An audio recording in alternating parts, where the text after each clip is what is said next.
ඔයාලට කියා දෙන්න යන්නේ අල බැඳුමක් හදා ගන්න ආකාරය. බලමු මොනවද අවශ්‍ය කියලා.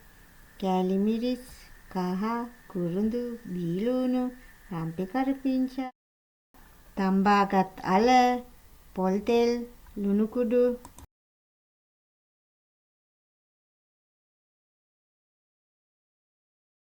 දැන් අපි හීනියට කපාගත්තු ලුණු ටික තෙලෙන් බැදගමු රන්වන් පැහැවෙන තෙක්.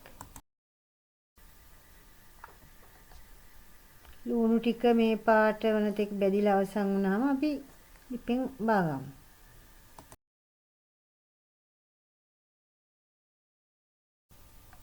මම දැන් තෙල් ස්වල්පයක් තාච්චියට දාගන්නවා. තෙල් රත් වෙලා රම්පේ කරපිංචා කුරුඳු ස්වල්පයක් එක් කරනවා.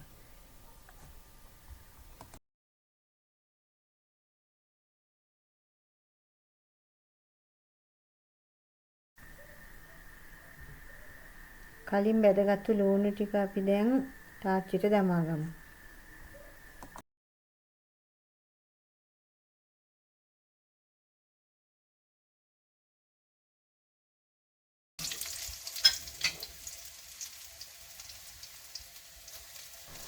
කෑලි මිරිස් ටිකකුත් එක් කරගමු.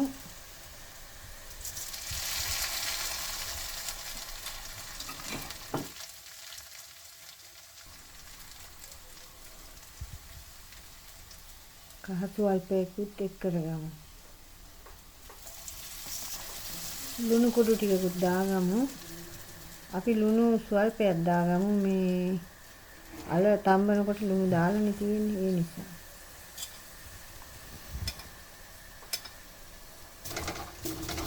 දැන් ටික දාගමු.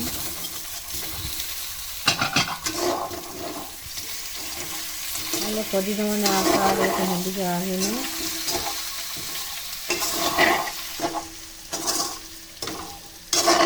සුවඳ එනවා දැන්.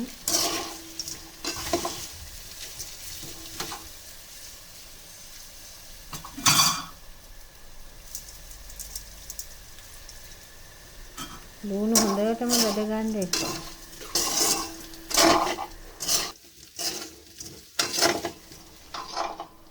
මේ තියෙන්නේ අපි හදාගත්තු අල බැඳුම. ඔයාලත් හදලා බලන්න.